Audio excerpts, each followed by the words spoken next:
Okay, moving on to questions. In questions, as we said earlier, it will be a discussion like assignment or a homework or so on. You can write your question up here. You can have instructions or the body of your text. Same thing, you can add whatever files you would like to attach to this. But two main things to focus on, you can have it as a short answer or multiple choice. If you click multiple choice, you will see options, option one, option two. You can add as many options as you want to make it as multiple choice questions like we're used to. Uh, if we keep it on short answer, we see this checkbox here at the bottom that says student can reply to each other if you would like that as a discussion. And you can also check this box that allows the students to edit their answers. The same thing goes on here as well. You can schedule it, save it as a draft, and once you are ready, you can click on Ask.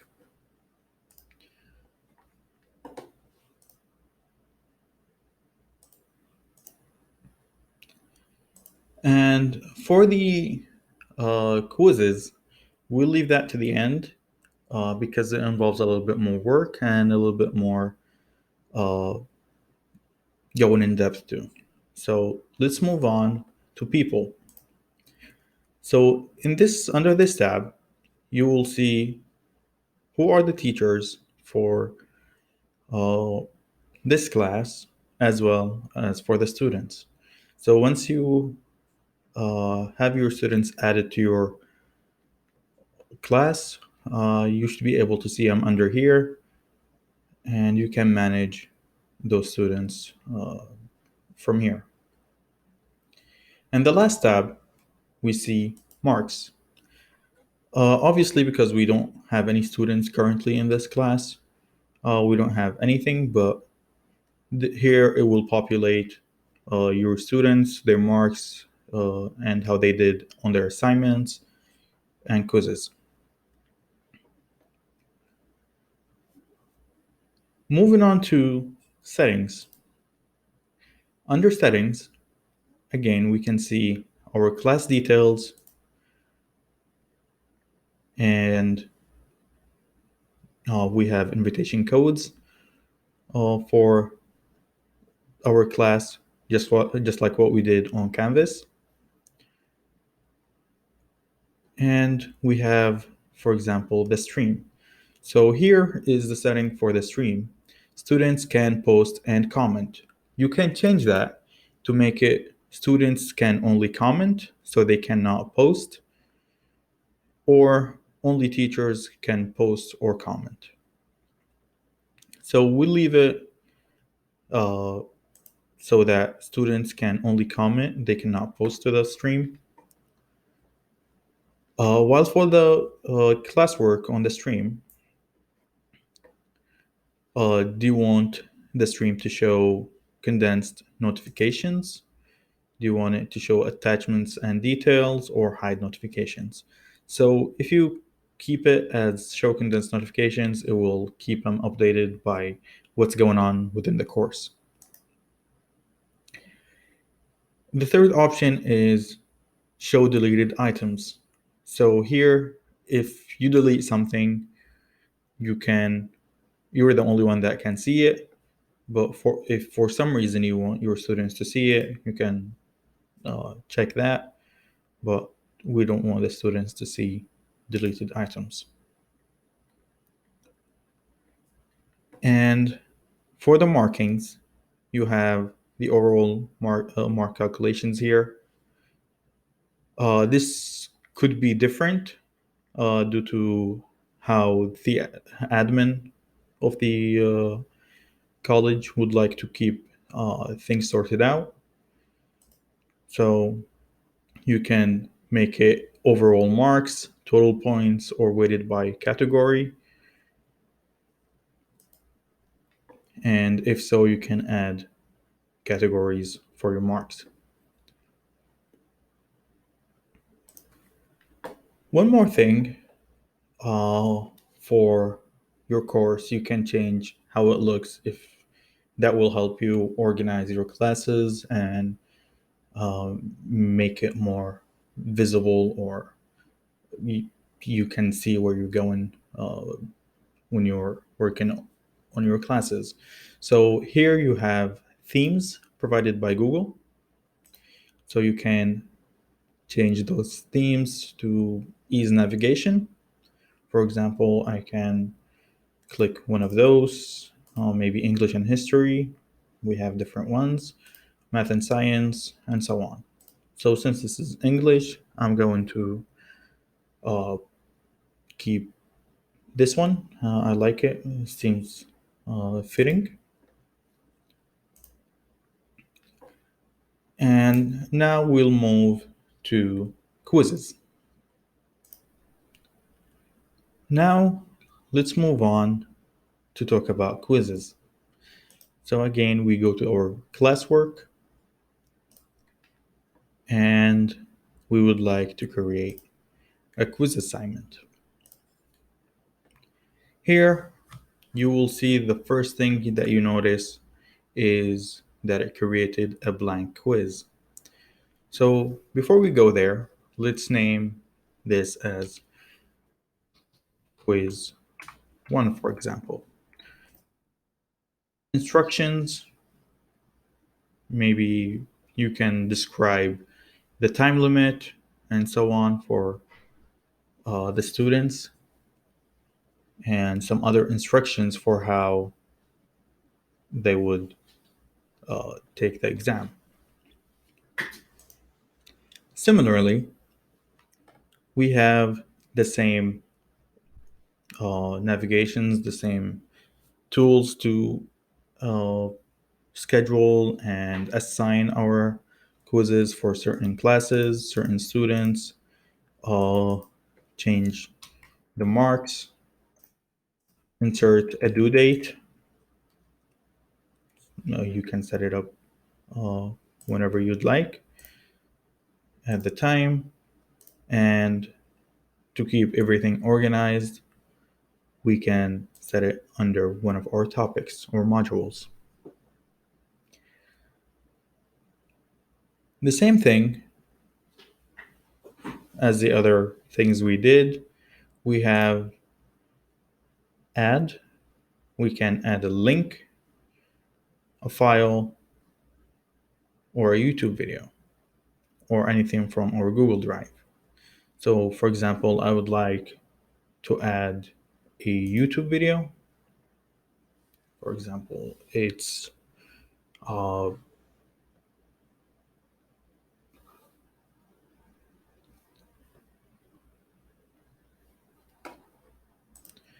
so we can search for the video in this box here, or if we have the link for a video, we can click on URL and paste our link here, and you will see we have uh, this video about present, past, and future tense for our students, and we can add it to maybe to help them with the quiz or quiz them on that video.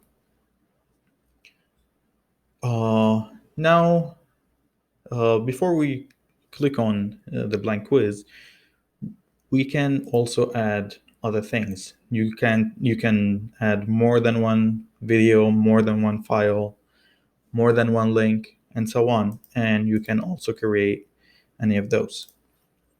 So moving on to the blank quiz. So this is basically will be the heart of your quiz, where you will be able to create. So this is the heart of your quiz, where you'll be able to create questions and monitor and manage that those questions. So, for example, question one: what is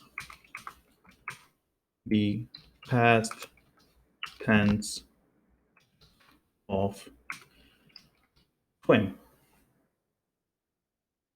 And you can add your options here. For options one, maybe you can write swimming and swam, or swimmed, for example, and maybe none of the above. And once you write your options, you can click which one of these is the correct answer.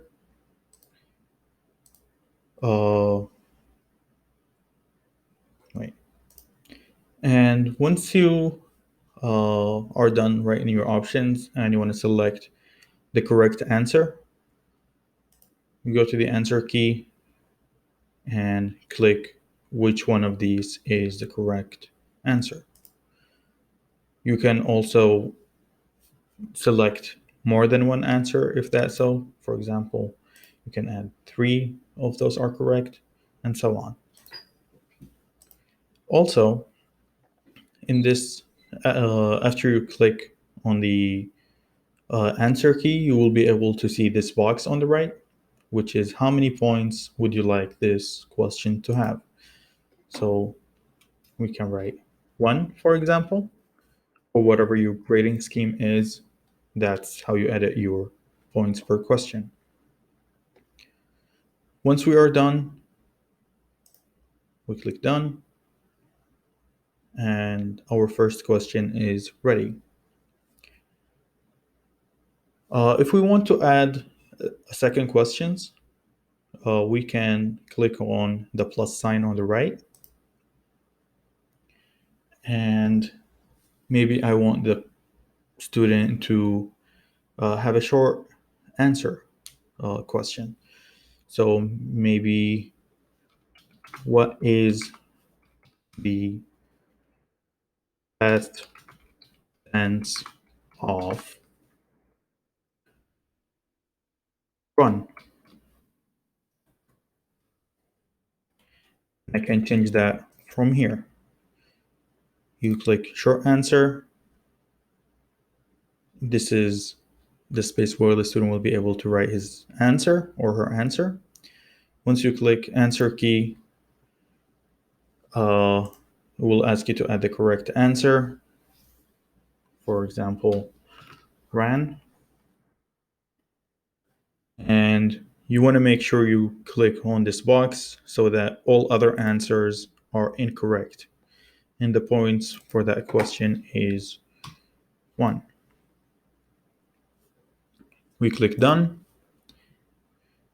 You will also be able to see this option here where it says this question is required to be answered.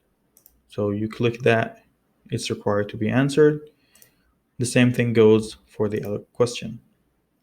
So these are how we do the questions within our quizzes. We'd be able to import questions if we have different quizzes we have in the past. We can add a title and a description for questions. We can add images. We can add videos, and we can add sections. So you can separate the questions by sections. So once you click on it, you will see this is section 2, and we'll have different group of questions for that, for example. One important part here is shuffle option order. So most of the time when you're doing a quiz or an exam, you would like to shuffle the answers so that students, or to minimize students cheating. and so on. Once you are done, you can no. Once we are done creating our questions and we're done with the quiz, we can add some customized theme, maybe to soothe our students a little bit. Hopefully, they do better. So maybe color green. Please don't use red because that's just uh, would create more intensity for them. And once you can also add uh, images where you can have a theme as an image. For example, this looks like uh, a legal drug for kids.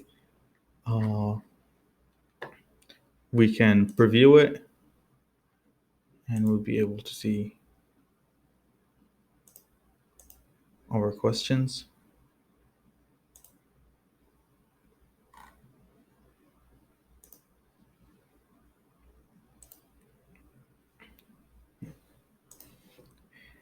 Okay, now let's move on to some of the settings that we have.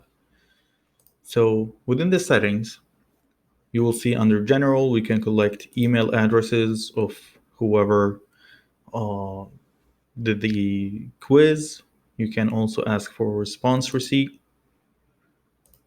Uh, we also would like to keep it at one response so they can't submit more than once. And if you want them to be able to edit after submission, you click on that and see summary charts text responses. So we generally don't do that. And for quizzes, yes, I would like this quiz to be marked. When would I like to release the marks? Immediately after each submission or later after manual review? Respondents can see missed questions, uh, correct answers, point values, and so on. So this is how we'd like to see it. And if you would like to have them see a progress bar just to see how far they're within the quiz, do you want to shuffle question order? Yes, please. And you can write a confirmation message here saying thank you or just telling them that they have completed the quiz. On the right here, you will be able to see the responses. So we have the summary of how many responses we have for our quiz. For each question, how many students did it right, did it wrong, and so on. And here, individually, question based. So response one, if there are multiple responses, you'll see response number two and how they did on that question. This is it for our quizzes. You can explore more within your options. One more thing that I forgot to mention is that all responses will be populated in an Excel spreadsheet, not an Excel, but a Google spreadsheet, where you'll have your students, your responses, and the metrics of your quiz or exam. Thank you for watching this video, and if you have any questions, please contact us at lms@max.edu.sa. Thank you.